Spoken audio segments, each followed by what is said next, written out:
জসিম হোসেন জেএসএআইডি থেকে আপনি লিখেছেন, রাতে থালা বাসন না ধুয়ে রাখলে কি বরকত কমে যাবে? রাতে থালা বাসন না ধুলে বরকত কমে যায় এরকম কোনো কথা কোরআনে কোথাও বলা হয়নি। প্রচুর পরিমাণে কুসংস্কার আমাদের সমাজে আছে, এটি সেরকম একটি বিষয়। আপনি থালা বাসন রাতে ধোবেন নাকি দিনে ধোবেন এটা আপনার ব্যাপার। তবে এক্ষেত্রে শরিয়ার নির্দেশনা হলো যে থালা বাসন বিশেষ করে খাবার যদি থাকে সেগুলোকে ঢেকে রাখা, সেগুলোকে ঢেকে না রাখাটা এটা সুন্নাহর খেলাফ। আমরা যখন ঘুমিয়ে পড়ি অনেক সময় জিনরা বিচরণ করে এবং নানামুখী অসুবিধা তৈরি হয়। সবচেয়ে বড় কথা হলো যে আজকাল আমরা তেলাপোকা, তারপর টিকটিকি, নানা রকমের প্রাণী বিচরণের কথা আমরা জানি। এগুলো আমাদের অজান্তে বিচরণ করবে, সেগুলো আমাদের স্বাস্থ্যের জন্য ক্ষতির কারণ হতে পারে। এই জন্য সেগুলোকে ঢেকে রাখা অথবা উপুড় করে রাখা সেটা হলো গুরুত্বপূর্ণ বিষয়। আমি ধোয়ার বিষয়টা এখন ধোবো, আমার থালা বাসনটা নাকি আমি কালকে সকালে ধোবো সেটা একান্তই আমার ব্যাপার। এক্ষেত্রে শরীয়ত আমাকে কোনো বাধ্যবাধকতা দেয়নি। তবে এটা ঠিক যে যত পরিচ্ছন্ন থাকা যায় ততই ভালো, যত সময়ের কাজ সময় করে ফেলা যায় ততই ভালো। কিন্তু এর মানে এই না যে থালা বাসন আমি রাতেরটা সকালে ধুলে আমার বাসায় বরকত থাকবে না, এমন কোনো কথা নেই। শাহিনুর ইসলাম সোনিয়া আপনি লিখেছেন, স্বামী অক্ষম হলে স্ত্রীর করণীয় কি? চিকিৎসার পরও স্বামী সুস্থ হয়নি, পরামর্শ কাম্য। এই ধরনের বিষয়গুলো আমি বারবার বলি, মেহরবানি করে আপনারা এই সংক্ষিপ্ত ভাষণের প্রশ্ন উত্তরে না দিয়ে একটু ডিটেল আলোচনা করে কোনো কোনো ভালো আলেমের সাথে কথা বলে যোগাযোগ করে সম্ভব হলে সশরীরে উপস্থিত হয়ে তারপরে উত্তর জেনে নেবেন। কারণ এগুলা অনেকটাই অস্পষ্ট এবং অস্পষ্ট বিষয়ের উপরে যদি আমরা উত্তর দিতে যাই তাহলে ভুল বোঝাবুঝির যথেষ্ট সুযোগ থাকে।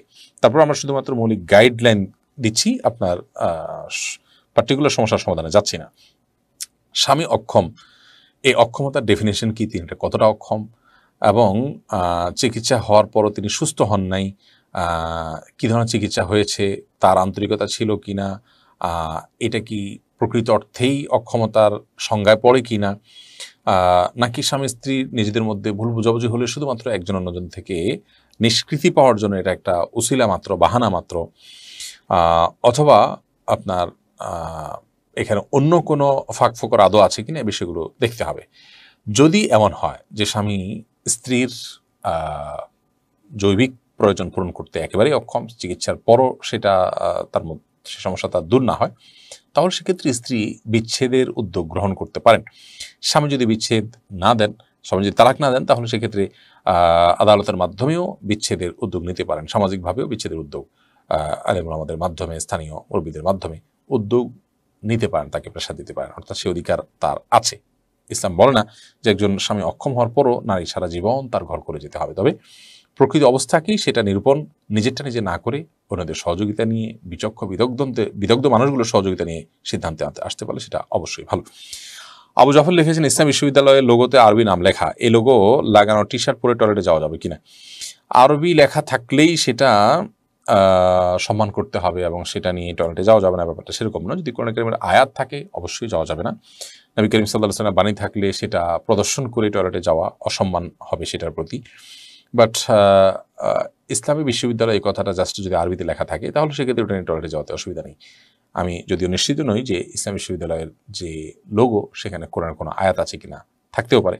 যদি কোরআনের কোনো আয়াত থাকে সে লোগোতে তাহলে সেটা প্রদর্শিত এই অবস্থায় টয়লেটে যাওয়া যাবে না, কোনো গেঞ্জিতে সেটা লাগানো থাকে। এই জন্য দেখতে হবে যে সেখানে কি আছে। শুধুমাত্র ইসলামিক ইউনিভার্সিটিটা আরবিতে লেখা থাকলে ওটা নিয়ে টয়লেটে যাওয়াতে কোনো অসুবিধা নেই। শাহরিয়ার রহিম লিখেছেন, নাপাক অবস্থায় শরীরের ঘাম পোশাকে লাগলে কি পোশাক নাপাক হয়ে যাবে? নাপাক অবস্থায় যদি শরীরের ঘাম পোশাকে লাগে তাহলে সেই পোশাক নাপাক হবে না। কারণ মানুষ যখন গোসল ফরজ হওয়ার কারণে নাপাক হন কিংবা ছোট নাপাকও হন, তখন তার ঘামও নাপাক হয়ে যায় না, যার কারণে এই ঘামগুলো শরীরে, পোশাকে কোনো জায়গায় লাগলে সেই জায়গাগুলো নাপাক হবে না। তৈব হোসেন আপনি লিখেছেন, আমি একজন দোকানদার, আমার আশেপাশে কোনো মসজিদ না থাকায় আমাকে দোকানে নামাজ আদায় করতে হয়, কিন্তু দোকানে অনেক পণ্যের গায়ে মানুষ বা অন্যান্য প্রাণীর ছবি থাকে, এতে কি দোকানে সালাতের কোনো সমস্যা হবে?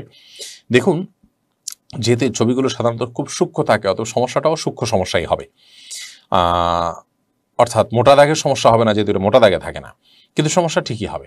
আপনার জন্য উচিত হবে যে এমন কোনো জায়গায় নামাজ পড়া যেখানে কোনো ছবি, প্রাণীর ছবি নাই। কারণ যেখানে প্রাণীর ছবি থাকে সেখানে রহমতের ফেরেশতা প্রবেশ করে না। আপনি নামাজ পড়বেন, সেখানে রহমতের ফেরেশতা প্রবেশ করতে পারছে না, এটা কীভাবে কাঙ্ক্ষিত হতে পারে? তবে এটা ঠিক যে আপনার জন্য যদি এর বাইরে আর কোনো বিকল্প না থাকে, দোকানে নামাজ পড়তে হয়, আপনি ছুটি না পান বা বাইরে যাওয়ার সুযোগ না থাকে, তাহলে সেক্ষেত্রে আপনি যথাসম্ভব এরকম ছবি টবি এগুলোকে গামছা বা কোনো যদি ঢেকে ঢুকে নামাজ পড়ার চেষ্টা করবেন। সেটাও যদি সুযোগ না থাকে, এমন কোনো ক্ষোভ বের করে নেবেন যে এই ক্ষোভটাতে অন্তত এরকম ছবি বিশিষ্ট কিছু নেই। আজ গোটা পৃথিবী এমন জায়গায় দাঁড়িয়ে যাচ্ছে যে দিনের উপরে চলাটা পৃথিবীর সবচেয়ে কঠিন কাজগুলোর একটি। যত মালামাল আছে দোকানের, মুদি দোকানের কথা আমরা বলছি, ম্যাক্সিমাম মালামালেই কিন্তু প্রাণীর ছবি কোনো না কোনোভাবে থাকছে। অর্থাৎ আমরা ঘরবাড়িতেও আমাদের এই সমস্ত জিনিসপত্র আনতে হচ্ছে এবং কোনো না কোনোভাবে এই প্রাণীর ছবি দিয়ে আমাদের ঘরবাড়িকে ভরে দিচ্ছে এবং সেখানে দুষ্ট জিনের উপদ্রব বাড়ছে, আমাদের রহমতের ফেরেশতা সেখানে প্রবেশ করতে পারছে না, আমরা বারাকা থেকে বঞ্চিত হচ্ছি, এরকম নানাবিধ সমস্যা আমাদের হচ্ছে দৈনন্দিন জীবনে।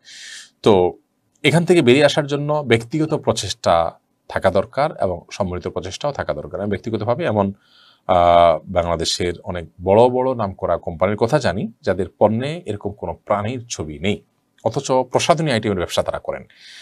এরকম আইটেমের ব্যবসা করার পরও সেখানে নারীত্ব দূরের কথা কোনো প্রাণীর ছবি নেই, তারপরও তার ব্যবসা সফল হচ্ছে না, আলহামদুলিল্লাহ। তাহলে বোঝা গেল আন্তরিকতা যদি থাকে মানুষের দ্বারায় অনেক কঠিন কাজকেও সহজ করা সম্ভব। সোহেল রানা আপনি লিখেছেন, জন্মবারে হাতের নখ চুল কাটা যাবে না, এই কথাটা কতটুকু শরীয়ত সম্মত? নিছক কুসংস্কার, এর কোনো ভিত্তি শরীয়তে নেই। যে বারে জন্মগ্রহণ করেছে ওই বারে চুল কাটা যাবে না, এটা কোনো ভিত্তি নেই। যে কোনো দিনই চুল বা নখ কাটা যেতে পারে। এমডি ইরফান মোহিত আপনি লিখেছেন, নামাজে ভুলবশত ওয়াজিব ছুটে গেলে নামাজের অনেক পরে সেটি জানতে পারলে কি নামাজটি পুনরায় কাজা পড়তে হবে?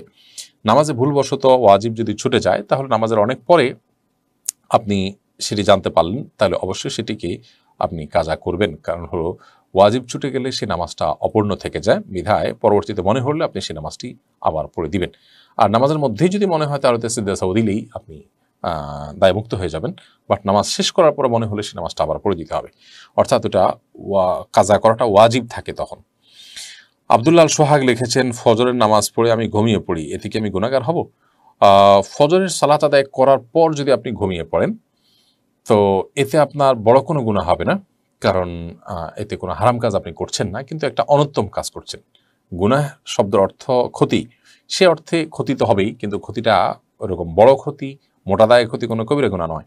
যদি এমন হয় যে আপনি রাতে ডিউটি করেছেন, গভীর রাতে আপনাকে ঘুমাতে হয়েছে কোনো কারণে, বাধ্য হয়ে আপনি সকালে ঘুমিয়েছেন, তাহলে সেক্ষেত্রে ইনশাআল্লাহ কোনো প্রকার গুনাহই হবে না, কারণ এটা শরীয়ত নিষিদ্ধ কোনো কাজ আপনি করেছেন ব্যাপারটা সেরকম না। অনেক ফুকাহা একরাম এটাকে নিষেধ করেছেন, এটা স্বাস্থ্যের জন্য ক্ষতিকর।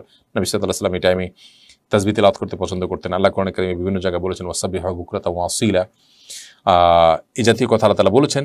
সেখান থেকে বোঝা যায় যে সকাল এবং সন্ধ্যার সময়গুলো ইবাদতের সময়, জিকির আজকারের সময়, তাসবিহ তিলাওয়াতের সময়, এই সময়টা ঘুমের সময় নয়।